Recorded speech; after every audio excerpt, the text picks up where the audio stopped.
Será que o que tu pensa hoje é um pensamento teu? Ou alguém colocou esse pensamento na tua cabeça? Será que de verdade o que você acredita, o que você acha que é certo, é algo que realmente foi construído por você ou que alguém construiu na tua mente?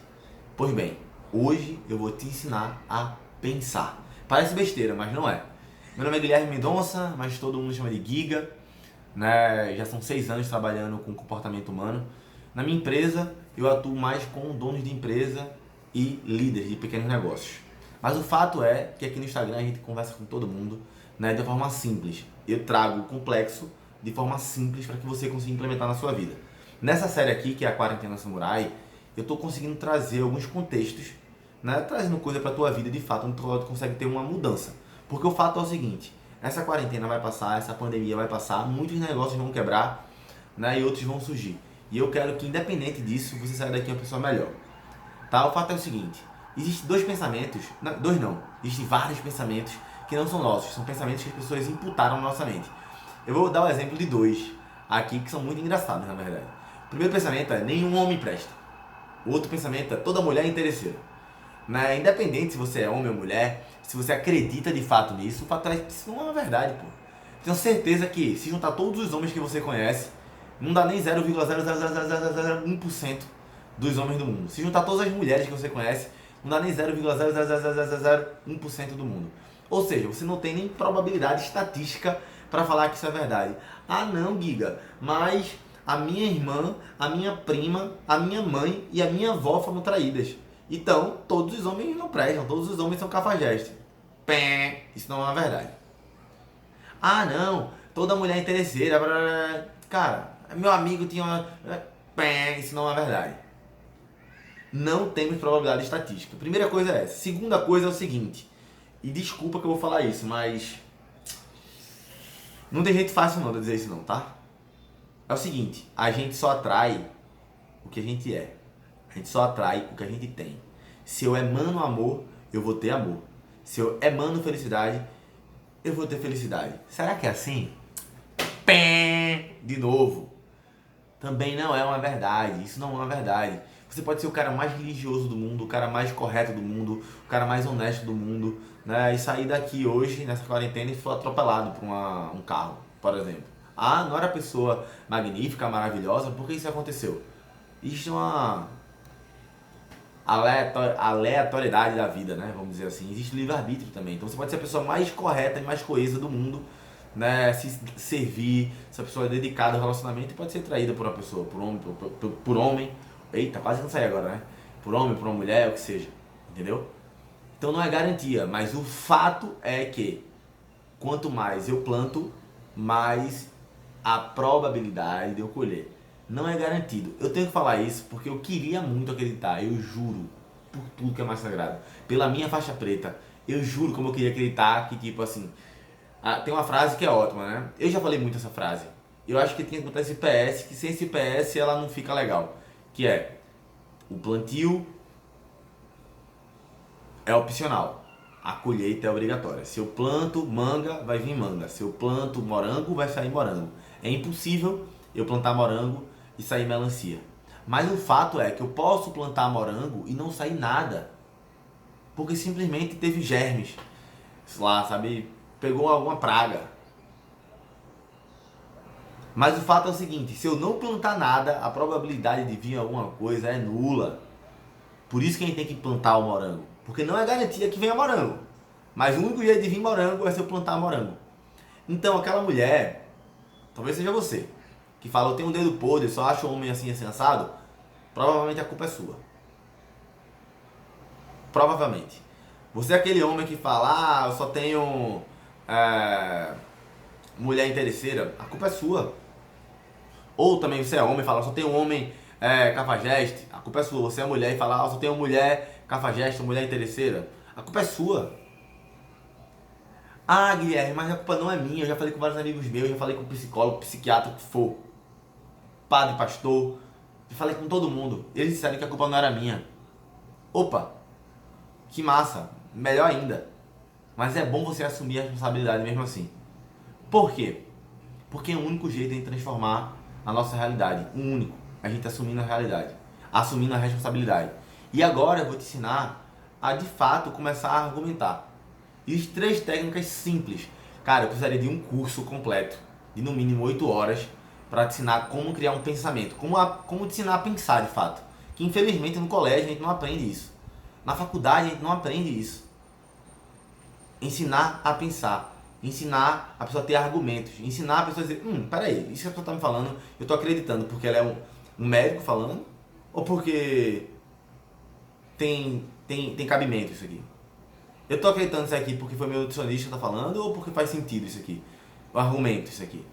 Então, a primeira coisa é o seguinte, regra dos porquês. Tá? Sempre que você tiver dúvida sobre se o pensamento é seu ou não, se pergunte por quê. Né? Ou é basicamente o seguinte, todo homem não presta. Mas por que eu penso isso? Porque eu tive, sei lá, 4 homens na minha vida e os 4 não prestaram, certo? Mas 4 comparado com a humanidade, é muito? É pouco? É 0. Entendeu? Começa a perguntar por que você pensa nisso, por que você acredita nisso de fato. Segunda coisa é a seguinte, regra da estatística. Cara, essa é muito boa. Na verdade, o que eu mais uso é essa, sendo bem honesto. Isso aqui sempre é assim. Quando eu falo sempre é assim, eu falo certo, mas que estatística eu tenho essa? Qual é a estatística que eu tenho para provar isso, né? Por exemplo, às vezes por exemplo, no meu negócio, né? A cada 10 ligações que eu fazia, eu conseguia marcar 2 reuniões. Beleza, 50 ligações, vou marcar 10 reuniões. É uma estatística boa? É, mas ela é muito pequena ainda. 50 é um número muito pequeno. Guilherme, tu já fez 1000 ligações. Tá bom, ok, 1000 é um número bom, mas ainda é pequeno.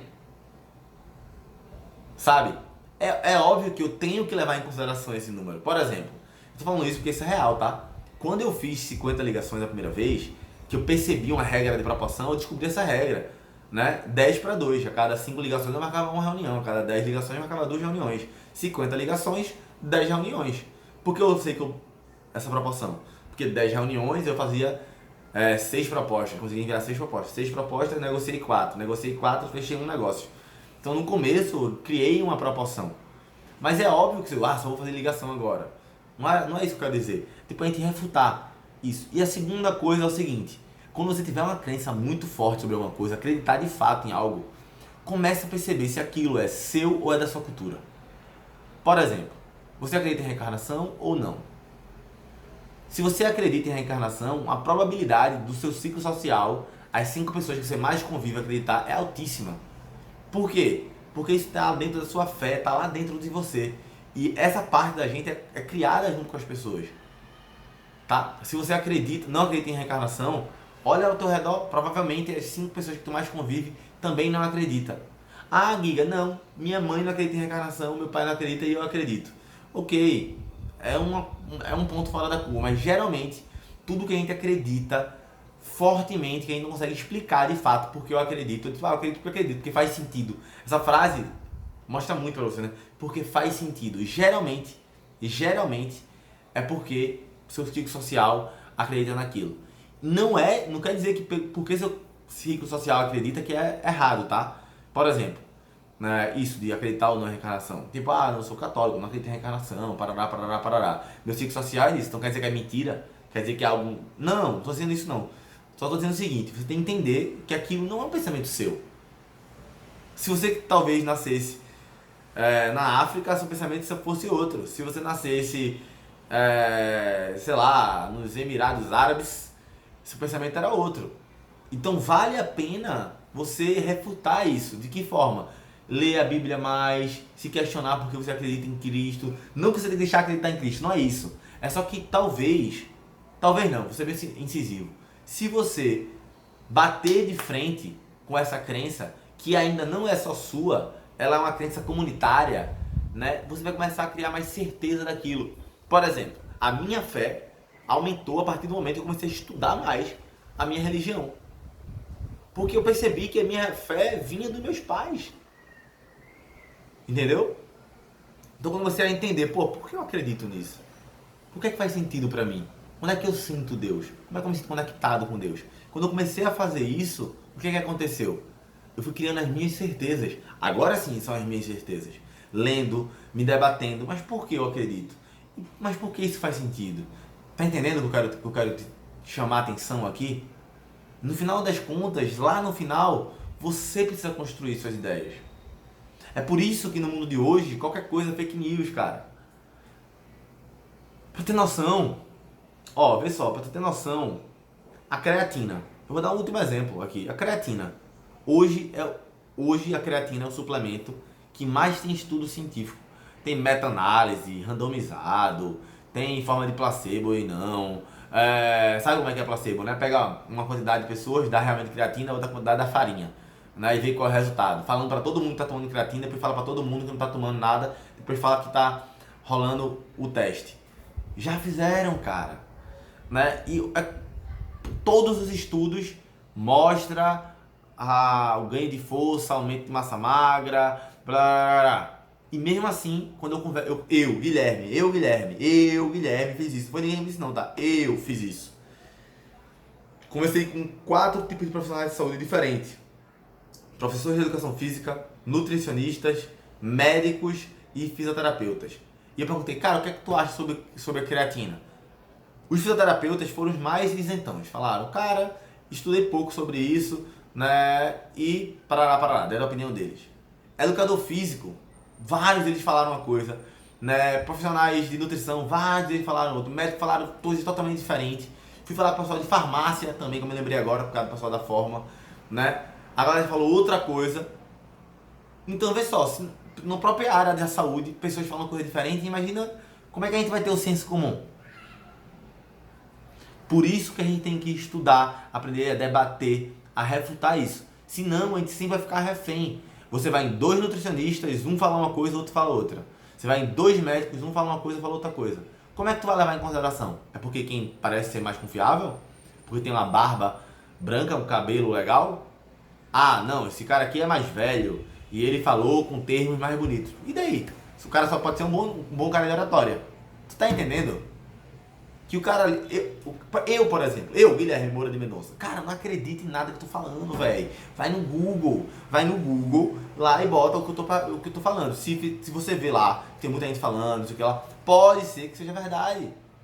É óbvio que eu acredito que eu tô falando a verdade pra você, né? Eu tô sendo verdadeiro. Mas eu quero que você desconfie de mim, porque se você desconfia de mim, você vai na pesquisa e você valida que aquilo é verdade, automaticamente a próxima coisa que eu falar, você vai dizer, então eu acredito que isso é verdade também, porque ele já falou 2 coisas aqui, eu pesquisei era verdade, ou vi que tinha significância científica. Tá entendendo? É isso que eu quero trazer pra você, cara. É esse tipo de contexto que eu quero trazer pra você. Aprenda a pesquisar.